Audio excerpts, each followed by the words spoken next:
Chào mừng các cậu đến với kênh Thì Sao Nhỉ? Tớ là Hồng Xiêm, người dẫn chính của kênh. Hà Nội đã bắt đầu vào mùa nồm ẩm huyền thoại, mọi thứ vô cùng ướt át và rất thích hợp để nói về chủ đề này. Và chủ đề của ngày hôm nay là nói xấu. Nói xấu ở đây không đồng nghĩa với việc nói sai sự thật, mà nó có nghĩa là nói ra những điều không tốt đẹp. Đó là mùng 1 Tết năm 2010 mấy ấy. Tóm lại, hôm đó là Tết. Trong không khí hân hoan chào mừng năm mới, mọi người thì vui vẻ tụ tập ăn uống, mà đã gặp nhau thì không thể thiếu những câu chuyện. Và chuyện không cần đến, cuối cùng cũng đến. Con gái thì phải để tóc dài, Ăn mặc phải nữ tính, phải dịu dàng lên. váy đẹp thế kia, sao không chịu mặc? Xem mọi người có ăn mặc như cháu không? Gì thế này không đẹp đâu, Không hợp với cháu đâu. thay đổi đi. Mái tóc ngắn của tớ đã chiếm spotlight trên toàn bộ các mặt trận trò chuyện. Nếu mái tóc của tớ mà có họ tên ấy, chắc chắn nó sẽ họ Lào. Lào gì cũng tôn. À thì cũng như mọi lần, tớ chỉ im lặng mà chịu trận. Nhưng em gái tớ nó không chịu ngồi yên. Hồi nhỏ nó bảo vệ tớ khỏi những người ở trường. Bây giờ thì cố gắng bảo vệ tớ khỏi những người ở nhà. Một màn khẩu chiến sặc mùi nước miếng nổ ra gay gắt. Nhưng có vẻ điều đó càng khiến cho tinh thần chiến đấu của phía bên kia với các lý luận về văn hóa, y tế, giáo dục càng mạnh mẽ hơn. Và một mình thì khó có thể chống lại được một đống. Và đương nhiên cảm xúc của tớ thì tệ hại luôn. Đây là các tần số rung động của cảm xúc. Các cậu có thể thấy các cảm xúc tiêu cực sẽ có tần số rung động khá thấp, tăng dần lên đến các trạng thái tích cực hơn. Nếu một người ở trạng thái bình thường là ôn hòa với tần số rung động là 250, thì cảm xúc của tớ lúc bấy giờ chắc chỉ cỡ 20, tức là thấp hơn 10 lần so với mức trung bình. Ý là nếu tớ đang cao 1,5 m, 45 cân, thì giờ chỉ còn tầm 15 cm và 4,5 cân. Nếu đang là một con gà thì giờ chỉ còn là hạt đậu xanh thôi. Và chuyện gì phải đến cũng đã đến, ai sợ thì đi về.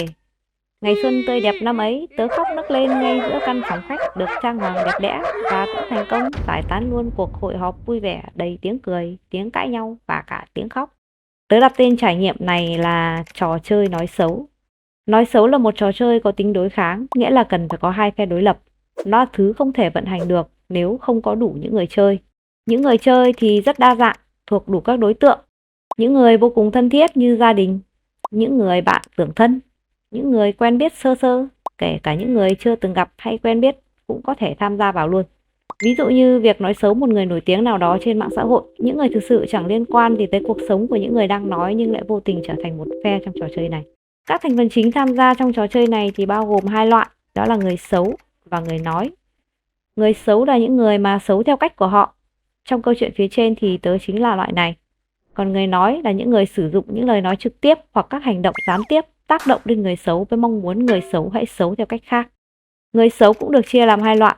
Loại thứ nhất thì như quả hồng mềm, ai thích bóp thế nào thì bóp, loại này chỉ im lặng chịu trận. Loại thứ hai cũng như quả hồng mềm, nhưng mà có răng, ai bóp nó cắn lại, cẩn thận đấy. Ngoài ra còn có một vài các khán giả khác, những người quan sát mà không can thiệp, những người can thiệp mà không đáng kể, hoặc những người can thiệp nhưng vô ích. Vậy điều gì đã xảy ra đối với những người nói?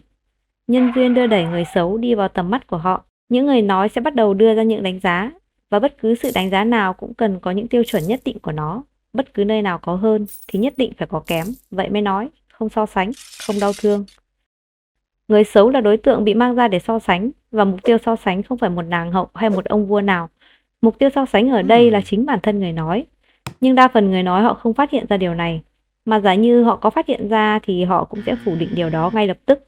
Nếu không tin, cậu có thể thử hỏi họ mà xem. Lần tới nếu ai đó nói với cậu rằng có một người A rất xấu, hãy thử hỏi họ xem xấu so với ai cơ.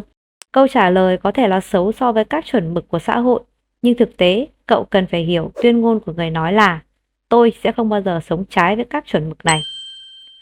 Rất ít người nói thực sự quan tâm tới vẻ bề ngoài hay tính cách của người xấu. Thứ họ muốn là người khác hãy nhìn vào những đặc điểm đó ở nơi họ, hãy quan tâm nhiều hơn đến họ, hãy thấy rằng họ tốt hơn. Vậy thì rốt cuộc, người xấu chỉ là những bàn đạp, nơi mà người nói đạp xuống để có thể bay lên cao hơn, mà bay đi đâu thì chưa biết. Còn những người xấu thì sao? Ban đầu tôi cho rằng việc khiến người xấu thực sự đau khổ chính là việc bản thân người xấu quá tự ti. Tự ti là một danh từ chỉ về việc ai đó tự đánh giá thấp bản thân, tự coi thường chính mình. Tôi có một ví dụ thế này. Bây giờ khi người nói đang tấn công người xấu, và người xấu sẽ có hai trường hợp xảy ra. Ở trường hợp 1, người xấu xuất hiện sự tự ti. Họ sẽ thấy mình xấu thật, những người kia nói đúng. Lúc này các cảm xúc tiêu cực như buồn bã, đau khổ, tức giận sẽ kéo đến và kết quả là tổn thương, trầm cảm hoặc ý nghĩ báo thù. Ở trường hợp thứ hai, người xấu xuất hiện sự tự tin, họ sẽ không thấy mình xấu, những người kia nói không đúng. Lúc này cảm xúc sẽ là không buồn, không vui, kết quả sẽ là người nói thì cứ nói, còn người xấu thì cứ xấu. Nghĩa là khi cậu có niềm tin vững chắc vào một giá trị nào đó thì dù người nói có tác động thế nào cũng không thể làm cậu lung lay. Thế nhưng tôi vẫn cảm thấy thiếu cái gì đó ở đây, còn một điều gì đó tạo nên sự đau khổ lớn hơn cả sự tự ti.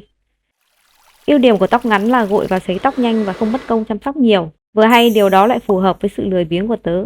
Hơn nữa tớ cũng muốn thay đổi một chút, muốn làm một điều gì đó khác biệt cho bản thân. Điều này có nghĩa là tớ thực sự biết bản thân muốn điều gì. Nhưng khi phải trực tiếp đối mặt với những lời nói xấu, sự chỉ trích và phán xét của những người nói, tớ lại cũng chỉ biết im lặng và cầu nguyện cho mọi việc sớm kết thúc.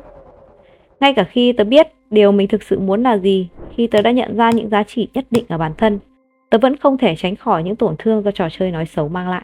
Tại sao lại thế? Một câu hỏi mới được đặt ra, tại sao tớ lại không lên tiếng để bảo vệ bản thân? Tớ đã từng ước có thể quay trở lại thời điểm đó để tạo nên một điều khác biệt. Nhưng người ta chẳng thể làm gì với quá khứ. Vậy nên tớ đã bỏ qua sự hối hận và cố gắng đi tìm nguyên nhân để giải quyết vấn đề dứt điểm. Một trong những nguyên nhân mà tớ đã đề cập ở bên trên là do sự thiếu tự tin. Nghĩa là tớ cũng chưa thực sự tin lắm vào việc để tóc ngắn là một điều gì đó đẹp đẽ với chính mình. Nếu tớ đã không tin rằng tóc ngắn đẹp và hợp với tớ, thì cũng khó có thể phản biện để bảo vệ bản thân khỏi niềm tin của những người khác, những người cho rằng tóc ngắn là xấu. Thế nhưng ngoài việc không biết phải phản kháng thế nào, tớ cũng không dám phản kháng luôn. Vậy điều gì thật sự ẩn giấu sau sự sợ hãi này? Tớ quá sợ hãi việc phá bỏ cái danh hiệu đứa trẻ ngoan tự phong. Tớ muốn thay đổi, muốn khác biệt, nhưng cũng lại mong muốn những người xung quanh có thể đón nhận điều đó. Tớ nhận ra điều làm tớ đau khổ ở đây chính là việc vừa muốn sống theo ý mình, nhưng cũng lại muốn được những người khác chấp nhận và ủng hộ. Thế thì việc cần làm bây giờ là phải lựa chọn, sống theo ý mình hay được những người khác chấp nhận. Cậu thì sao? Cậu đã lựa chọn một trong hai hay cậu vẫn đang chọn cả hai? Tớ sẽ kết thúc video này ở đây vì nó đã hơi dài so với dự kiến. Ở video này tớ đã phân tích cách thức hoạt động của việc nói xấu cũng như tìm kiếm nguyên nhân gây ra sự đau khổ dựa trên những trải nghiệm của bản thân. Đối với tớ, việc nhận biết điều này vô cùng cần thiết cho việc chấm dứt trò chơi nói xấu.